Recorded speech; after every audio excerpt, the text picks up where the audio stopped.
The dust billowed across the horizon as Rachel Anderson stared at the ranch house in disbelief.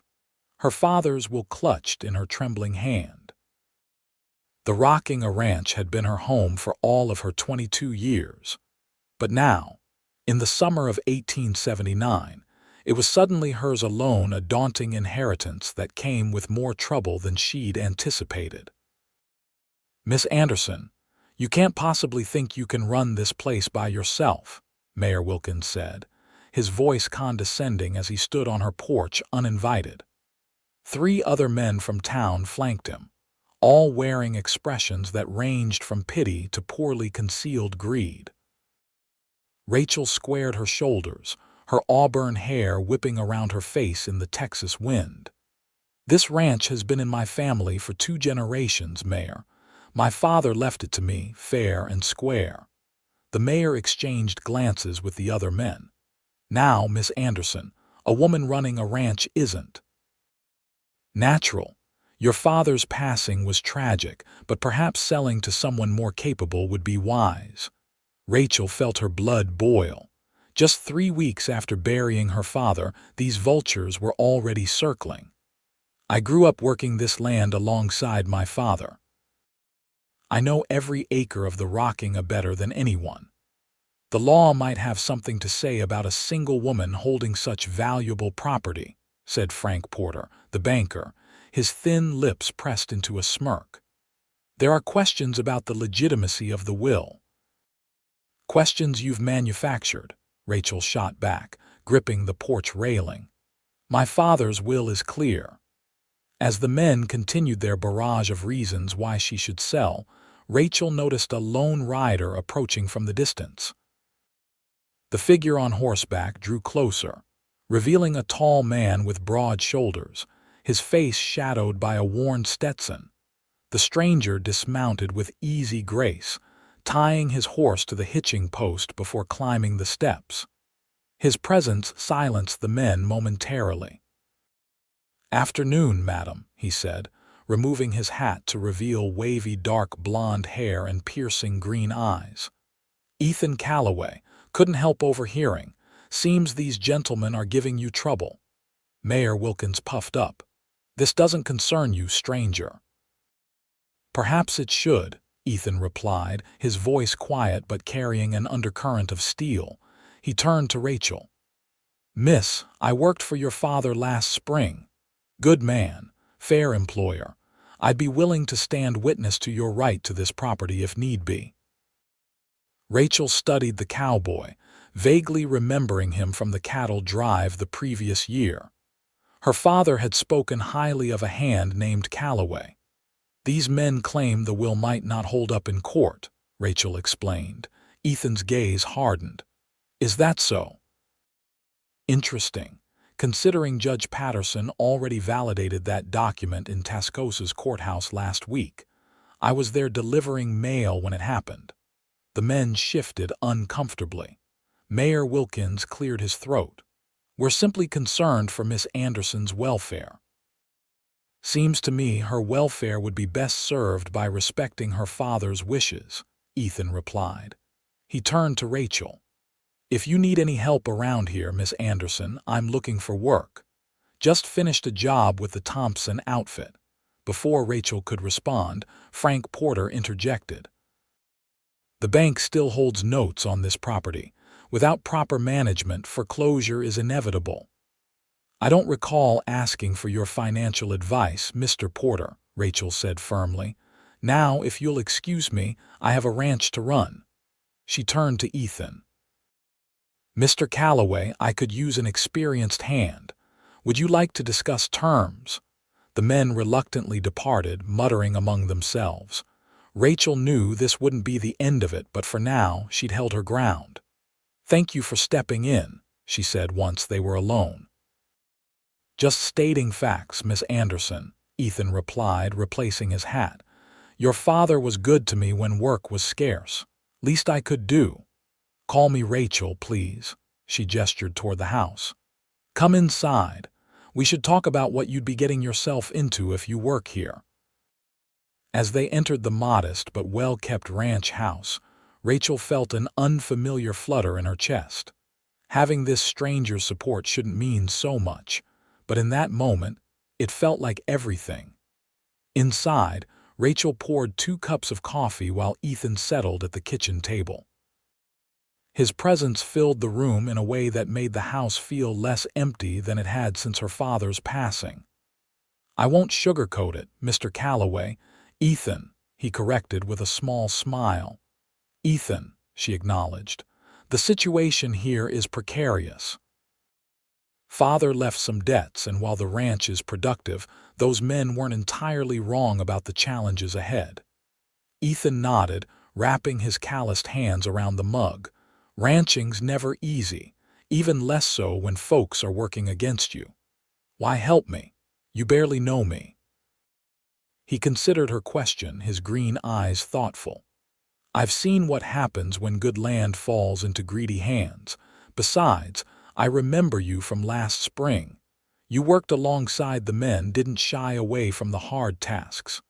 A hint of admiration colored his voice. "That's rare." Rachel felt her cheeks warm. "My mother died when I was young. Father didn't raise me to be ornamental." "Good man," Ethan repeated. "So what's your plan?" "Keep the ranch running. We have 50 head ready for market next month. If I can make that sale, it'll cover the most pressing debts." Rachel pushed a strand of hair behind her ear. "The problem is that Porter at the bank is making noise about calling in the loan early." Ethan frowned. "That's not right." "No, but he's in league with Harrison Walsh. Walsh has wanted our water rights for years. The cattle baron owns the Lazy W." Rachel nodded. "The very one. Our property controls access to the best stretch of the Rio Grande in these parts." Ethan let out a low whistle. "No wonder they're pressing hard." "I'll need to hire at least 2 more hands for the drive to market," Rachel continued. "Most of Father's men left after he died. Only Miguel and old Sam stayed on. I know some good men who might be looking for work," Ethan offered. "Reliable sorts." "I'd appreciate that." Rachel hesitated. "About your wages, we can settle that after the cattle drive," Ethan cut in. "For now, room and board will do." Rachel studied him suspiciously. "Why would you take such a risk?" A shadow crossed Ethan's face. "Let's just say I understand what it's like to have people try to take what's rightfully yours." He stood, stretching his tall frame. "If it's all right with you, I'll get my gear and settle in the bunkhouse. Then maybe you can show me around, get me acquainted with what needs doing." After Ethan left to retrieve his belongings from his horse, Rachel leaned against the kitchen counter, letting out a long breath. She wasn't naive enough to think one cowboy could solve all her problems, but for the first time since her father's death, she felt less alone. The next morning dawned bright and clear. Rachel was already in the barn feeding the horses when Ethan appeared, looking rested despite the early hour. "You're up with the sun," he observed. "Always have been," she replied, measuring oats into a feed bag. "Father said the day was wasted if you missed the sunrise." Ethan nodded, taking the feed bag from her and continuing the task. Their hands brushed briefly, sending an unexpected warmth up Rachel's arm. "I figured we'd ride the property line today," she said, recovering her composure. "Check the fences on the north pasture. They were in rough shape last time I looked." "Sounds good. I'll saddle the horses." They worked in comfortable silence, preparing for the day ahead. Rachel was surprised by how easily Ethan fit into the rhythm of the ranch. He didn't treat her like a fragile flower or question her decisions, a refreshing change from most men she'd encountered. As they rode out, the morning sun cast long shadows across the rolling landscape. The Rocking sprawled over 5,000 acres of prime Texas range land, with natural boundaries formed by the river to the south and rocky bluffs to the west. "Your father built something special here," Ethan remarked as they crested a hill overlooking the property. "He did," Rachel agreed, her chest tightening with pride and grief. Started with nothing but 50 acres and a dream after the war. Built it acre by acre, cow by cow. And you intend to keep building? Rachel turned to him, her blue eyes serious. This land is my legacy, Mr. Calloway. I'll defend it with everything I have. A smile tugged at the corner of Ethan's mouth. I believe you would. They spent the day mending fences, checking water sources, and counting cattle. Ethan proved himself knowledgeable and hardworking, anticipating needs before Rachel mentioned them. Where did you learn ranching? She asked as they stopped to rest by a stream in the afternoon heat. Ethan removed his hat, running a hand through his sweat-dampened hair. My father had a small spread in Colorado, nothing like this but enough to learn the trade. And your family now, a shadow passed over his face, don't have any. Parents died of fever 5 years back. The bank foreclosed on our place before they were in the ground a week. I'm sorry, Rachel said softly, understanding his earlier comment about people taking what was rightfully his. It was a hard lesson in how the world works, Ethan replied, his voice carefully neutral. Taught me to recognize when good folks are being taken advantage of. Their eyes met, and something unspoken passed between them, a recognition of shared determination in the face of adversity. The sound of approaching horses broke the moment. Rachel squinted against the sun to see 3 riders approaching fast from the direction of the main house. That's Miguel, she said, recognizing her foreman. Something's wrong. They mounted quickly and rode to meet the approaching men. Miguel Reyes, a skilled vaquero who had worked for her father for 15 years, pulled up sharply beside them, his expression grim. Miss Rachel, there's trouble. Men from town came with papers. They're claiming your father's will isn't legal because it wasn't properly witnessed. Rachel's stomach dropped. That's nonsense. Judge Patterson validated it himself. They've got a new judge, said Sam, the elderly ranch hand who had been more like family than employee. Some fella named Hollister just arrived from Austin. Harrison Walsh's cousin, Rachel muttered. Of course. There's more, Miguel continued reluctantly. They say the property should go to your father's closest male relative according to Texas law since he had no sons. What male relative? Father had no brothers, no nephews. Miguel shook his head. They found some second cousin in San Antonio. He's already in town, staying at Walsh's ranch. Rachel's hands tightened on the reins until her knuckles turned white. When is this supposed to happen? Hearing set for 2 weeks from now, Sam said. Gives them time to gather evidence, they say. Rachel exchanged glances with Ethan, whose jaw had tightened. Convenient timing, he remarked. Right before your cattle drive to market. If I can't make that sale, I can't pay the bank note, Rachel said, the implications clear. They're trying to corner me. What do we do, Miss Rachel? Miguel asked, his loyalty evident. Rachel straightened in her saddle, her decision made. We move the cattle drive up. We leave tomorrow at first light. Tomorrow, Sam exclaimed. But we ain't prepared, and we're short-handed. We'll manage, Rachel cut in. Miguel, get everything ready. We'll take the cattle to the rail depot at Amarillo instead of waiting for the buyers to come here. That's 3 days hard riding, Miguel warned. Then we'd better get moving. She turned to Ethan. You still want to work for me, Mr. Calloway? It's about to get a lot more complicated. A slow smile spread across Ethan's face. Wouldn't miss it, Miss Anderson. They rode back to the ranch at a gallop, plans forming as they went. The next hours were a flurry of activity as they prepared for an early cattle drive. Miguel rode to inform the 2 neighboring ranchers who often shared drives with them, hoping for additional hands. By sundown, their situation had improved slightly. One neighbor sent his son and a ranch hand to help. Ethan had rounded up an old friend passing through town. a skilled cowboy named Jake Thompson. With Miguel, Sam, Ethan, Jake, the two neighboring hands, and Rachel herself, they had 7 people to move 50 cattle. Not ideal, but possible. As night fell, Rachel sat on the porch steps, checking her father's ledger by lantern light. The financial situation was precarious. Even if they got the cattle to market successfully, it would only buy them time. The screen door creaked as Ethan stepped out, carrying 2 mugs of coffee.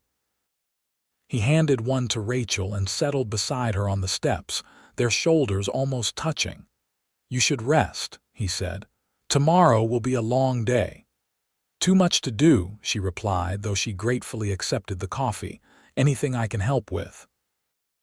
Rachel hesitated, then passed him the ledger. "What do you make of this?" Ethan studied the pages, his brow furrowing. "These numbers don't add up. According to this, your father paid the bank note 3 months ago, but Porter's claiming it's overdue." "Exactly," Rachel said. "Father was meticulous about his accounts. He wouldn't have made a mistake like that." "You have the receipt?" Rachel shook her head.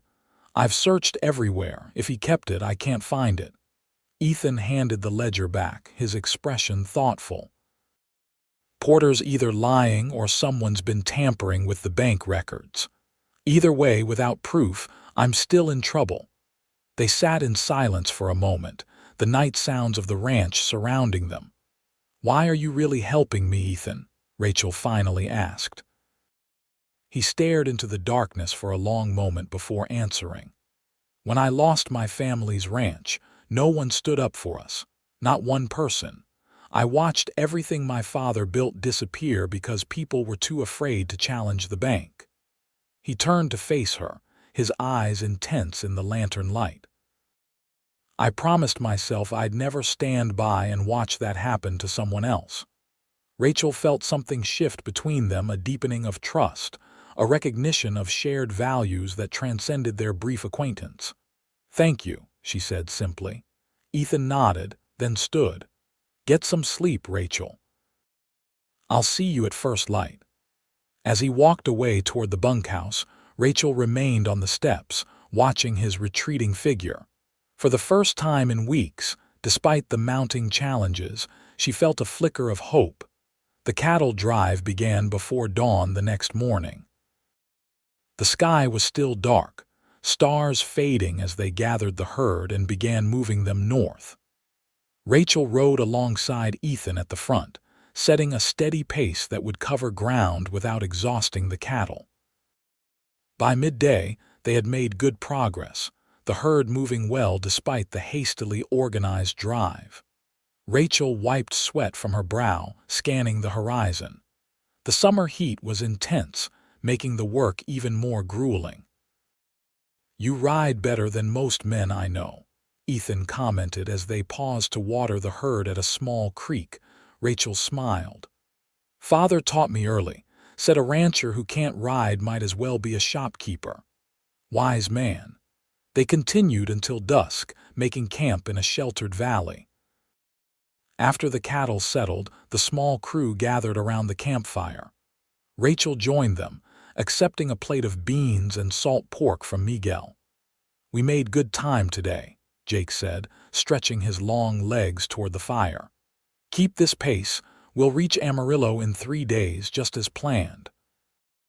"Assuming we don't have company," Ethan added, his eyes scanning the darkness beyond their camp. "You think they'll follow us?" asked one of the neighboring hands, a young man named David. "Walsh won't like us moving the cattle before he can interfere," Rachel replied. "I'd be surprised if he doesn't send men after us." The group fell silent, contemplating this possibility. Sam finally spoke up, his weathered face serious in the firelight. "Miss Rachel, your daddy would be mighty proud seeing you handle things this way, standing your ground." Murmurs of agreement circled the fire. Rachel felt emotion well in her throat. "Thank you, Sam. That means a great deal." As the men turned in for the night, taking turns on watch, Rachel stayed by the fire. Ethan remained as well, feeding small sticks into the flames. You've earned their respect, he observed quietly. I've known most of them all my life, Rachel replied. Miguel taught me to rope when I was 10. Sam's been with us since before I was born. It's more than that, Ethan insisted. They believe in you. Not everyone commands that kind of loyalty. Before Rachel could respond, Miguel appeared from the darkness. Movement to the south, he reported in a low voice. Riders moving fast. Ethan was on his feet instantly. How many? 4, maybe 5. Rachel stood as well. Wake the others. Get the cattle moving. The camp erupted into controlled chaos as the men roused themselves and prepared to move the herd. Rachel checked her rifle, then mounted her horse. You should stay back, Ethan said, swinging into his saddle beside her. Rachel gave him a level look. This is my fight, Mr. Calloway. He studied her for a moment, then nodded. Yes, madam. They rode to the southern edge of their camp where they could make out approaching riders in the moonlight.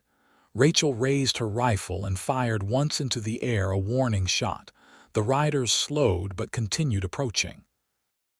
As they drew closer, Rachel recognized Frank Porter in the lead, alongside Harrison Walsh's foreman and 3 ranch hands.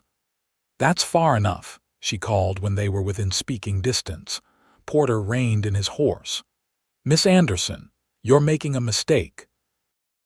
The only mistake was trusting that you'd honor my father's bank notes, Rachel replied coldly. What do you want, Porter? Those cattle legally belong to your father's estate, which is in dispute, Porter said. Moving them across county lines could be considered theft. Ethan moved his horse slightly forward. Funny, I didn't see any court orders restricting Miss Anderson's movement of her property. Porter's eyes narrowed as he recognized Ethan. Calloway, should have known you'd be mixed up in this. The cattle are mine to sell, Rachel interjected. Unless you have official papers saying otherwise, I suggest you turn around. Walsh's foreman spat on the ground. We ain't leaving without them cattle. Tension crackled in the air. Behind Rachel, the rest of her crew had gathered, rifles at the ready. Though outnumbered, they held their position. 5 against 7, Ethan observed casually. Not odds I'd take, especially when the law's not on your side. Porter hesitated, clearly not having expected such resistance. This isn't over, Miss Anderson. Walsh won't take kindly to this defiance. Give Mr. Walsh my regards, Rachel replied, her rifle still ready. And a message. The Rockinga is not for sale. Not now, not ever. After a tense standoff, Porter and his men finally turned their horses and rode away. Rachel watched until they disappeared into the darkness. They'll be back, Miguel said grimly. Yes, Rachel agreed. But by then we'll be closer to Amarillo. Let's move. They drove the cattle through the night, pushing harder than planned but knowing they needed distance between themselves and Porter's men. By dawn, they had covered significant ground, but everyone was exhausted. We need to rest the herd, Ethan advised as the sun rose. They can't keep this pace all the way to Amarillo. Rachel nodded reluctantly. There's a good grazing spot with water about 2 miles ahead. We'll stop there for a few hours. The brief rest revived both cattle and cowboys. As they prepared to move on, Ethan approached Rachel with a map. I've been thinking, he said, spreading the worn paper on a flat rock. If Porter and Walsh are determined to stop us, they might set up an ambush here. He pointed to a narrow pass they would need to traverse. It's the obvious spot. Rachel studied the map. What do you suggest? There's another route, longer but safer. Goes through Comanche territory, but they've been peaceful since the treaty 3 years ago. Rachel considered this. The extra day could be risky with Walsh's men behind us. Less risky than riding into an ambush, Ethan countered. After discussing it with Miguel, who knew the territory well, Rachel decided to take the alternate route. They turned the herd northeast, away from the main trail to Amarillo. The new path took them through more rugged country, but also more beautiful. Deep canyons gave way to rolling hills covered with wildflowers, despite the summer heat. That evening, as they made camp by a clear stream, the mood was lighter than the previous night. After dinner, Rachel walked to the edge of camp, gazing at the stars emerging in the twilight sky. She sensed rather than heard Ethan approach, his footsteps nearly silent on the soft earth. "Beautiful country," he remarked, standing beside her. "It is," she agreed. "Father used to say Texas had every kind of beauty a person could want if they knew where to look." Ethan smiled. "Smart man, your father. He would have liked you," Rachel said, surprising herself with the admission. A comfortable silence stretched between them. Finally, Ethan spoke again. "When this is over, after we've sold the cattle and secured your ranch, what then?" Rachel turned to look at him. "What do you mean? Most women your age would be looking for a husband, not fighting to save a ranch on their own." "Is that what you think I should do? Find a husband to take over?" Ethan shook his head quickly. "No, that's not what I meant. He hesitated. "I admire what you're doing." "It takes courage." Rachel's expression softened. "I'm not opposed to marriage, Ethan, but I won't marry for convenience or protection. If I marry, it will be to a man who sees me as a partner, not a possession." Their eyes met in the gathering darkness, and something unspoken passed between them. Ethan took a step closer, then seemed to think better of it. "We should get some rest," he said, his voice rougher than usual. "Long day tomorrow." As he walked away, Rachel remained staring at the stars, her heart beating unusually fast.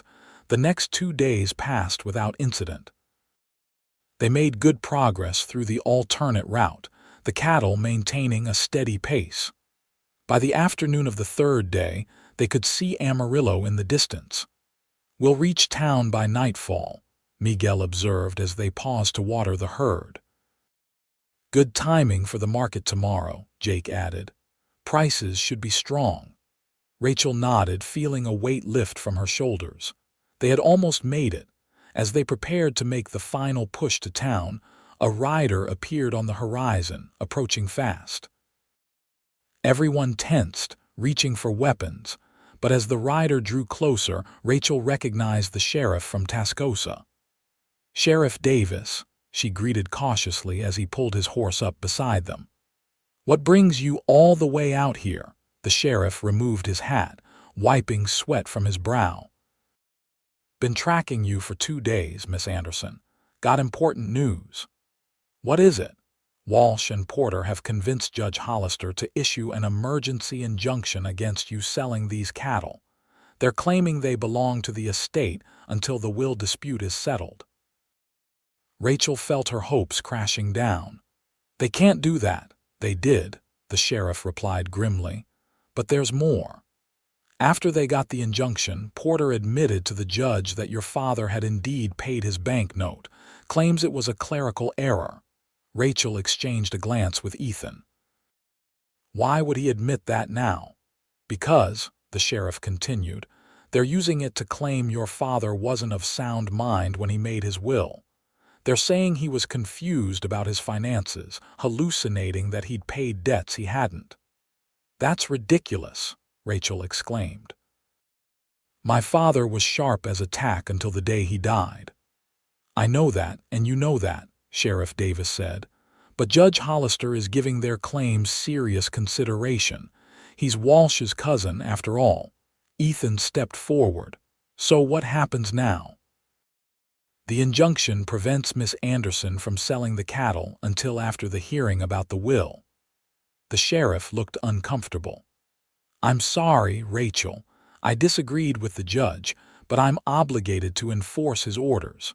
Rachel felt despair threatening to overwhelm her. After everything they'd done to get the cattle to market, to be stopped now seemed unbearably cruel. "Wait," Ethan said suddenly.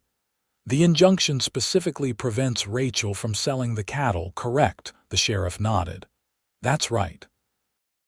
"But it doesn't prevent someone else from selling them on her behalf," Sheriff Davis frowned thoughtfully. Well, no. It specifically names Rachel Anderson and prohibits her from conducting the sale personally. Ethan turned to Rachel, excitement in his eyes. We can still do this. You sign over temporary authority to me or Miguel. We sell the cattle tomorrow as planned and you don't violate the injunction. Would that work? Rachel asked the sheriff. He shrugged. It's a loophole for sure, but legally sound as far as I can tell. The injunction doesn't prohibit the sale itself, just your involvement in it. Hope rekindled in Rachel's chest. Then that's what we'll do. She turned to Ethan. Would you do it? Represent my interests at the sale? Ethan nodded without hesitation. Of course. They quickly drew up a simple document authorizing Ethan to act as Rachel's agent in the sale. Sheriff Davis witnessed their signatures, making it official. Walsh won't be happy about this, the sheriff warned. Be careful in town. We will be, Rachel promised. Thank you for coming to warn us. As the sheriff rode away, the crew continued their journey toward Amarillo with renewed determination. They reached town just after sunset, driving the cattle into the holding pens near the rail yard for the next day's market.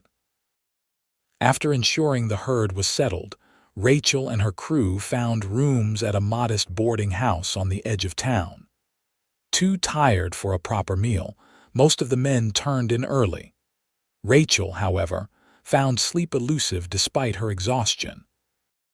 She sat in the small parlor of the boarding house, reviewing her father's ledger one more time, searching for anything that might help her case at the upcoming hearing. Footsteps on the wooden floor made her look up to find Ethan entering the room, carrying 2 cups of tea. Thought you might still be up, he said, offering her one of the cups. Thank you. She accepted it gratefully, the warmth seeping into her tired hands. Ethan settled into a chair across from her. Big day tomorrow. Yes, Rachel agreed. If all goes well with the sale, we'll at least have enough money to keep fighting. It will go well, Ethan assured her. I know the buyers who will be there. They're honest men who pay fair prices.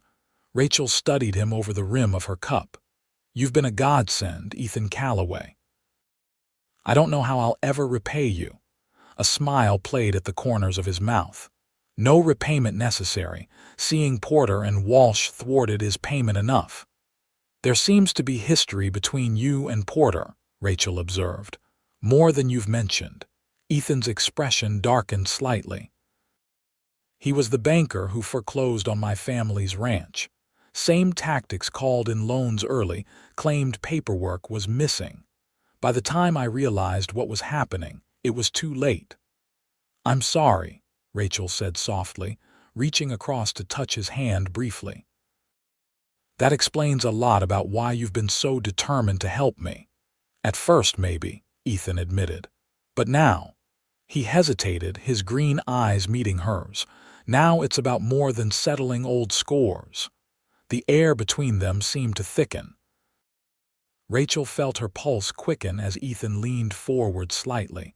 Before either could speak, the front door of the boarding house burst open. Jake rushed in, his expression urgent. Trouble, he said without preamble. Walsh's men just rode into town, 6 of them, armed and looking for us. Ethan was on his feet instantly. Where are they now? Saloon. But the bartender's boy heard them asking about where we're staying. Rachel stood as well. We need to move the cattle now, in the dark, Jake questioned. Better than losing them entirely, she replied. Wake the others. Quietly. Within minutes, the crew was assembled in the parlor, speaking in hushed voices. Miguel suggested moving the cattle to the north end of the holding pens, further from town and less visible. We'll take turns standing guard through the night, Ethan added. 2 men at all times. They slipped out the back door of the boarding house, making their way cautiously to the stockyards. The night was clear, moonlight illuminating their path as they quietly relocated the cattle to the more secluded pens. Rachel and Ethan took the first watch, positioning themselves where they could observe both the cattle and the approach from town. They sat with their backs against a fence post, rifles across their laps. "Not exactly how I imagined spending the night before the big sale," Rachel remarked wryly. Ethan chuckled. "I've had worse guard duties." The night was peaceful despite their concerns. The only sounds were the occasional lowing of cattle and distant piano music from the town's saloon. Stars spangled the vast Texas sky above them, countless and brilliant. "What will you do?" Rachel asked after a comfortable silence. "After the sale, I mean." Ethan glanced at her. "Hadn't thought that far ahead. Figured I'd stay on at the Rocking if you'll have me, at least until your troubles with Walsh are sorted out." "I'd like that," Rachel said quietly. As their eyes met in the moonlight, the attraction that had been building between them since that first day on her porch seemed to crystallize into something tangible. Ethan reached out, gently tucking a strand of hair behind her ear. "Rachel," he began, his voice low and earnest. "I know we haven't known each other long, but..." The crack of a rifle shot cut through the night, the bullet splintering the wood post inches from Rachel's head. Ethan reacted instantly, pulling her down behind the fence as more shots followed. "Are you hit?"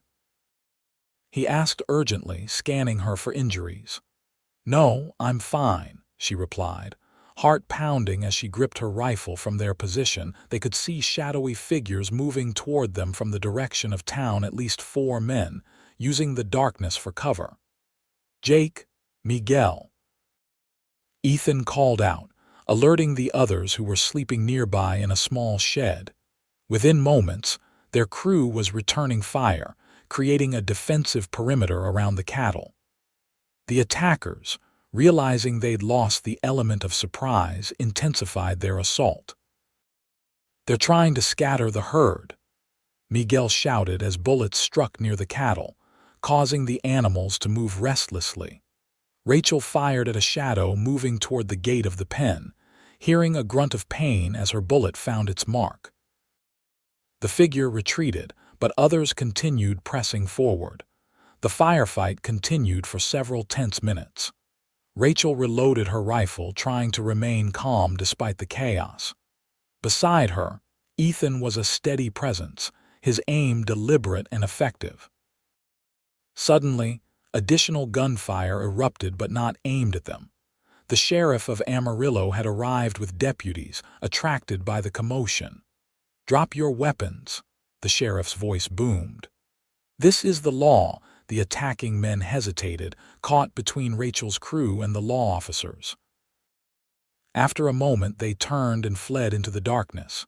"You folks all right?" the sheriff called, approaching cautiously. "We're unharmed," Rachel replied, standing slowly with Ethan beside her. "Thank you for your intervention." The sheriff, a burly man with a thick mustache, surveyed the scene. "Mind telling me what this is all about?" "Gunfire in my town in the middle of the night." Ethan quickly explained their situation, including the legal injunction and Walsh's attempts to stop them. "Walsh," the sheriff spat. "Should have known. Man thinks his money puts him above the law." He turned to Rachel. "You're the Anderson girl, then? Heard about your troubles from Sheriff Davis over in Tascosa." "Yes, sir," Rachel confirmed. "We're just trying to get our cattle to market legally." The sheriff nodded thoughtfully. "I'll post a deputy here for the rest of the night. And I'll be at that auction myself tomorrow to make sure everything proceeds according to law." After the sheriff and his men departed, leaving one deputy as promised, Rachel's crew settled back into their guard positions. The excitement had left everyone too alert for sleep. "That was close," Rachel said quietly to Ethan as they resumed their watch. "Too close," he agreed, his expression grim. "Walsh is getting desperate, which means he's dangerous." Ethan reached out, taking her hand in his.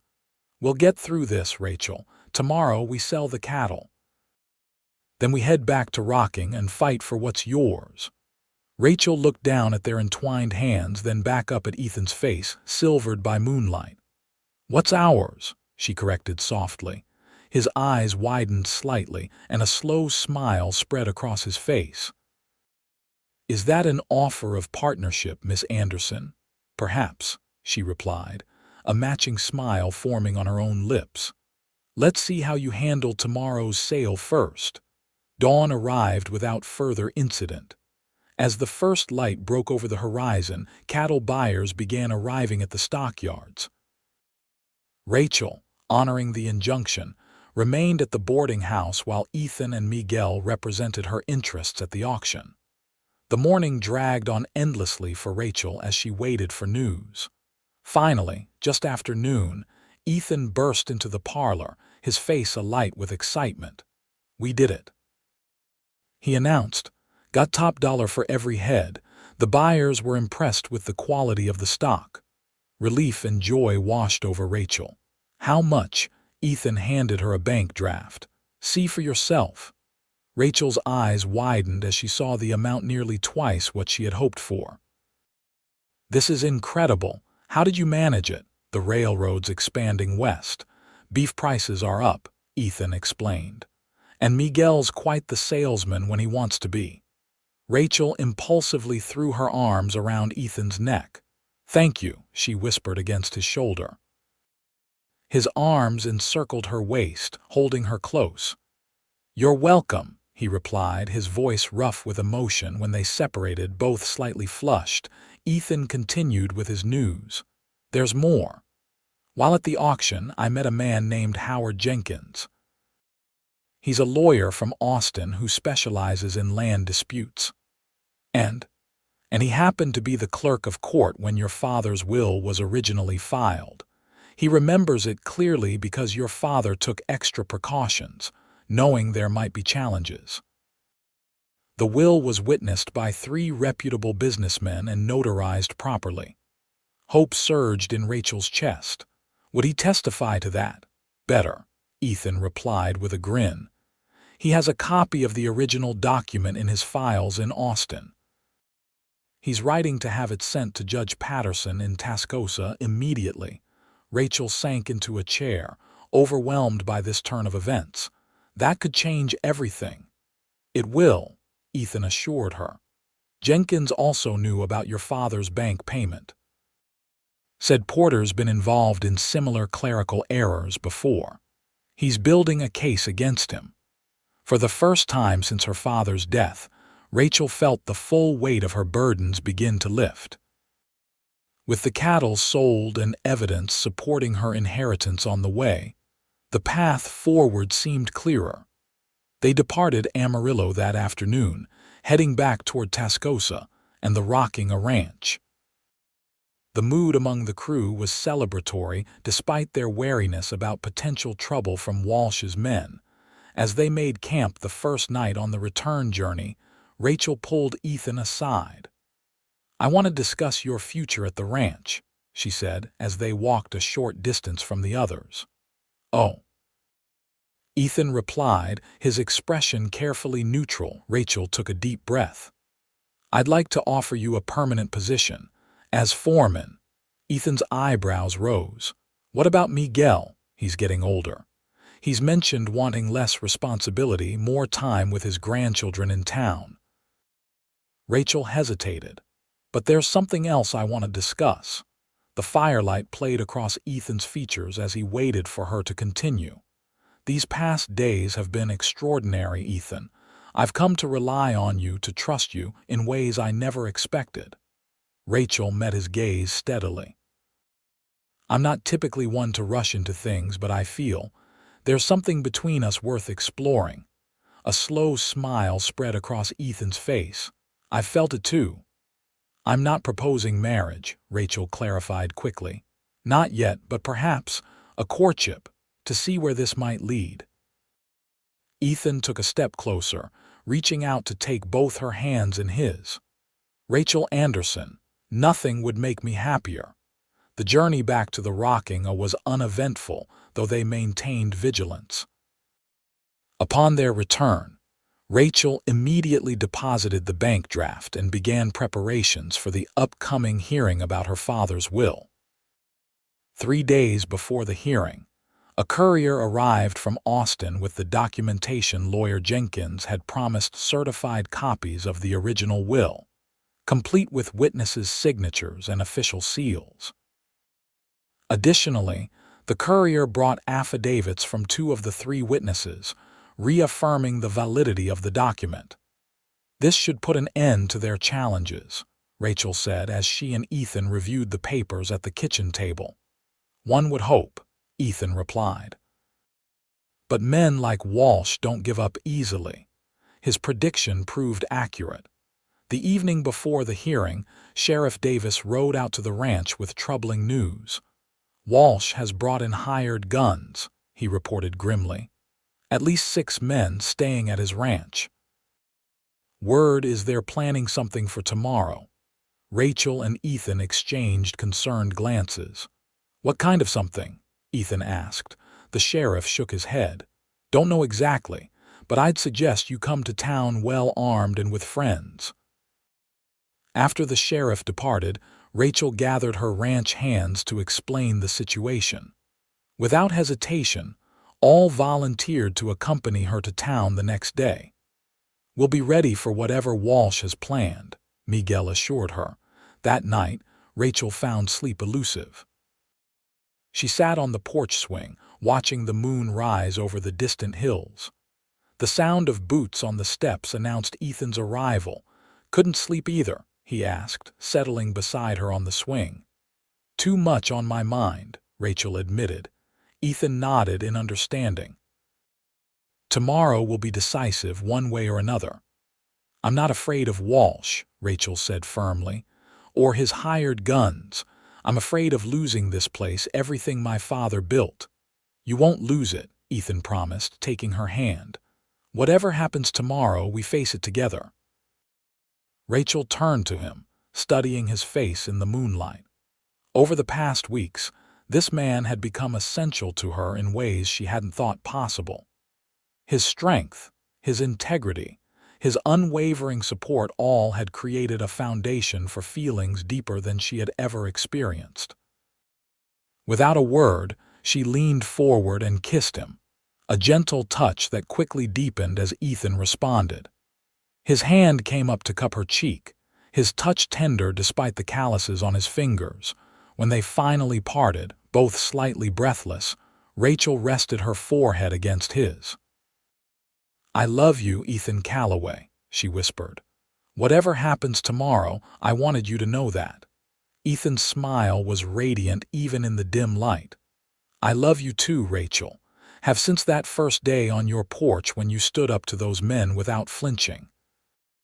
They remained on the porch for a long while, talking quietly about their hopes for the future, a future they increasingly imagined sharing. When they finally retired to their separate quarters, Rachel slept peacefully despite the challenges that awaited them. The next morning dawned clear and bright. Rachel dressed carefully in her finest skirt and blouse, pinning her hair in a neat arrangement that balanced propriety with practicality. Beneath her skirt, she strapped on a small revolver her father had given her for protection. The group rode into Tascosa together: Rachel, Ethan, Miguel, Sam, and 3 other ranch hands. The town seemed unusually quiet as they made their way to the courthouse, though Rachel noticed curtains moving in windows as they passed. Outside the courthouse, Harrison Walsh stood with a group of men, including Frank Porter and the supposed cousin from San Antonio, a thin, nervous-looking man who couldn't meet Rachel's eyes. Behind them lounged several rough-looking characters who could only be the hired guns Sheriff Davis had mentioned. As Rachel dismounted, Walsh stepped forward with an oily smile.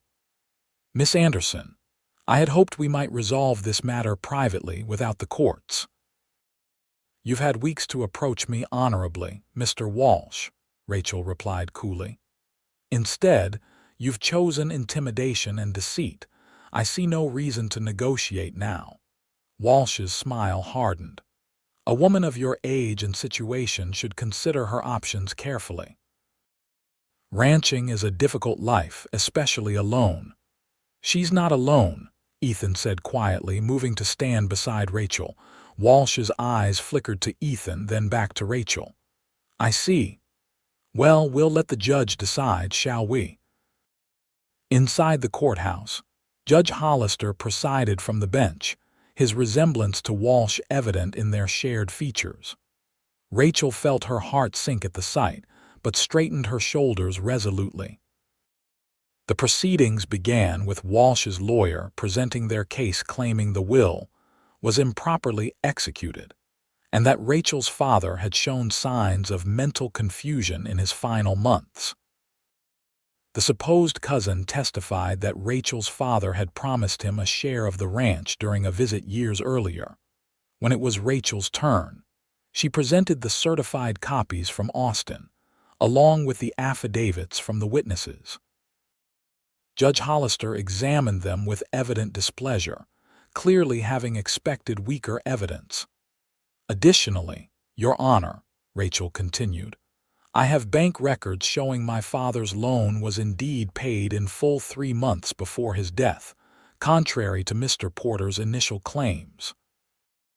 Porter shifted uncomfortably in his seat as she presented the documentation lawyer Jenkins had helped her obtain.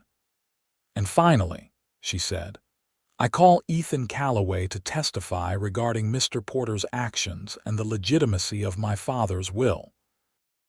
Ethan took the stand and calmly recounted his experiences at his own family's ranch, detailing Porter's pattern of fraudulent practices.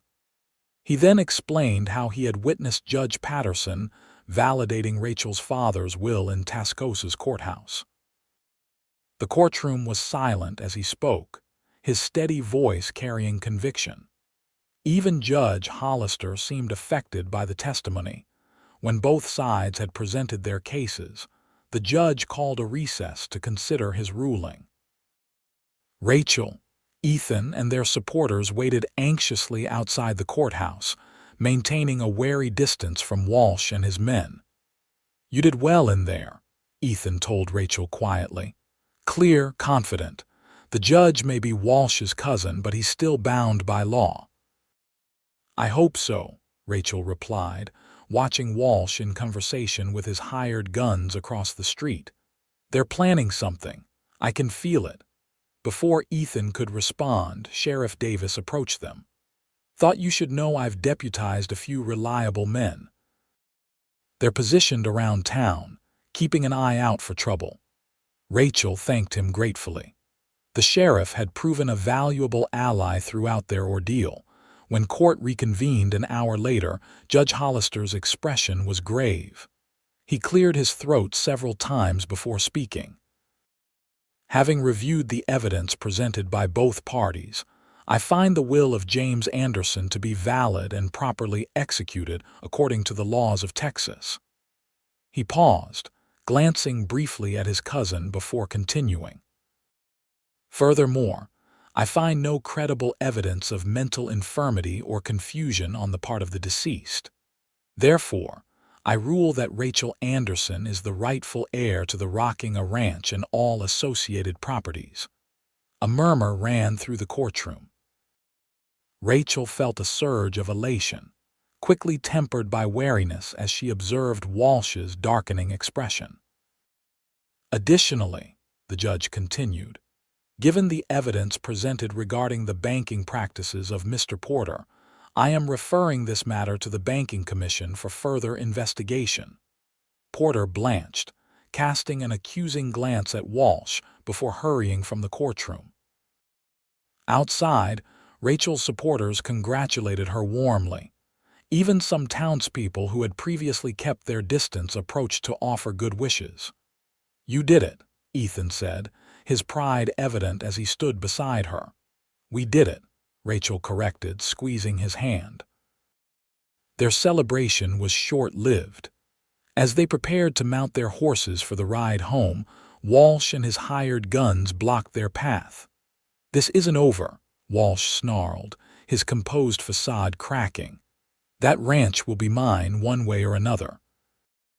"The court has ruled, Walsh," Ethan replied evenly. "You'd be wise to accept it." Walsh's hand moved toward his gun. "No woman is going to stand between me and that water access. If the law won't handle this properly, we will." Tension crackled in the air as both sides prepared for violence. Suddenly, Sheriff Davis's voice cut through the standoff. "That's enough, Walsh." The sheriff emerged from the courthouse, flanked by his deputies. "I heard that threat clear as day. You're under arrest for attempted intimidation and threatening violence." Walsh's face contorted with rage. "You can't arrest me. I own half this town, not the half with the jail," the sheriff replied dryly, nodding to his deputies. As the lawman moved in, one of Walsh's hired guns drew his weapon. Shots erupted from multiple directions. Rachel felt Ethan push her behind a water trough as bullets splintered wood and shattered glass around them. The gunfight was brief but intense. When it ended, 2 of Walsh's men lay dead in the street, and Walsh himself was wounded in the shoulder. The sheriff had taken a bullet to the leg but remained standing, his deputies securing the surviving assailants. "You all right?" Ethan asked Rachel urgently, checking her for injuries. "I'm fine," she assured him, though her heart was racing. "You?" "Not a scratch," he replied, helping her to her feet. As order was restored, the townspeople emerged from buildings where they'd taken shelter. Many approached Rachel and Ethan, offering support and condemning Walsh's actions. "Seems public opinion has shifted," Ethan observed as they finally mounted their horses to leave. Rachel nodded. "People respect strength and determination. They've seen we won't be bullied." The ride back to the Rocking was triumphant. As they crested the final hill overlooking the ranch, Rachel reined in her horse, taking in the view the house where she'd grown up, the barns, corrals, and vast pastures stretching toward the horizon. "Home," she said softly. Ethan stopped beside her. "It's beautiful. Your father created something remarkable here. And now we'll build on it," Rachel replied, turning to meet his gaze. Together, Ethan's smile was answer enough, but he added words that made her heart soar. "Together, for as long as you'll have me." They rode down to the ranch house side by side, the setting sun casting long shadows across land that was now securely Rachel's land that would soon be shared with the man who had stood by her when she needed it most. 2 months later, on a crisp autumn day, Rachel stood before the mirror in her bedroom, adjusting the simple but elegant white dress she wore. A knock at the door announced Miguel's wife, Maria, who had come to help with final preparations. "You look beautiful, Miss Rachel," Maria said, carefully securing a small wreath of wildflowers in Rachel's hair. "Your father would be so proud." Rachel smiled, blinking back tears. "I wish he could be here today." "He is in his way," Maria replied softly, "in everything around us." Downstairs, guests were gathering in the front yard of the ranch house, where an arbor had been constructed for the occasion. Nearly everyone from Tascosa had made the journey to witness the wedding of Rachel Anderson and Ethan Calloway, now respected throughout the county for their stand against corruption. When Rachel descended the stairs, Miguel waited to escort her in her father's place. Outside, beneath the bright blue Texas sky, Ethan stood waiting, his expression transforming as he saw her approach. The ceremony was simple but meaningful, their vows spoken clearly for all to hear, promises of partnership, respect, and love that reflected the foundation they had already built. "I, Ethan Calloway, take you, Rachel Anderson, as my wife and partner in all things," Ethan said, his voice steady despite the emotion evident in his eyes. "I promise to stand by your side through whatever challenges we face, to respect your strength and independence, and to love you with my whole heart for all our days." Rachel's response was equally heartfelt. I, Rachel Anderson, take you, Ethan Calloway, as my husband and partner in all things. I promise to value your counsel, to trust in your integrity, and to love you completely through whatever life brings our way. As they sealed their vows with a kiss, cheers erupted from the gathered witnesses. The celebration that followed lasted well into the night, with music, dancing, and tales of their battle to save the rocking A. Later, as the party continued, Rachel and Ethan slipped away to the porch, seeking a moment of quiet together. "Happy, Mrs. Calloway?" Ethan asked, his arm around her waist. Rachel leaned into his embrace. "Extremely, Mr. Calloway. Though I think we should consider it the Calloway-Anderson Ranch now, don't you?" Ethan laughed. "A fitting name for a true partnership." As they looked out over the land they would steward together, Rachel reflected on the journey that had brought them to this moment, from that first day when Ethan had stood witness to her right, through battles both legal and physical, to this new beginning as husband and wife. "What are you thinking?" Ethan asked, noticing her contemplative expression. Rachel smiled up at him. "I'm thinking that sometimes fighting for what's rightfully yours brings unexpected rewards." "The best kind," Ethan agreed, bending to kiss her once more under the star-filled Texas sky. In the years that followed, the Calloway-Anderson Ranch flourished under their joint leadership. They expanded the operation, introducing improved breeding stock and innovative ranching methods that increased productivity while preserving the land. Their first child, a son they named James after Rachel's father, arrived a year after their wedding, followed 2 years later by a daughter, Elizabeth. The children grew up learning the ranching way of life, just as Rachel had, developing the same love for the land and strong sense of justice. Frank Porter was eventually convicted of banking fraud and imprisoned, his schemes exposed thanks partly to evidence Ethan had gathered. Harrison Walsh, though he avoided jail, lost much of his influence and power in the region after his public disgrace. 5 years after their wedding, Rachel and Ethan formally established the Calloway-Anderson Land Trust, securing portions of their property as natural habitat that would never be developed. It was their way of ensuring that the beauty of the Texas range land would be preserved for generations to come. On the 10th anniversary of their marriage, as they sat on the porch watching their children play in the yard, Ethan took Rachel's hand, his fingers intertwining with hers in the familiar gesture that had become a constant in their life together. "You ever think about how it all started?" he asked.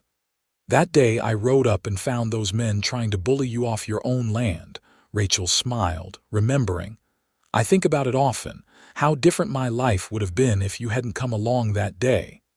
"I like to think we would have found each other somehow," Ethan replied. "Some things are just meant to be." As the sun set over the vast expanse of the Calloway-Anderson Ranch, painting the sky in brilliant hues of orange and gold, Rachel leaned against her husband's shoulder, content in the knowledge that the legacy her father had begun would continue, strengthened by the partnership she and Ethan had forged in adversity and nurtured with love. "You know," she said thoughtfully, "when Father left me the ranch, I was terrified I wouldn't be able to hold on to it. I never imagined it would lead to all of this, to you, our children, everything we've built together." Ethan kissed the top of her head. "That's the thing about fighting for what's rightfully yours, Rachel. When you stand your ground, you find out what you're truly capable of. And who stands with you," she added, looking up at the man who had first been her champion, then her partner, and finally her heart's true home. As darkness fell, and the first stars appeared in the Texas sky, Rachel and Ethan remained on the porch, surrounded by the legacy they continued to build, a legacy of courage, determination, and love that would endure for generations to come on the land that had brought them together.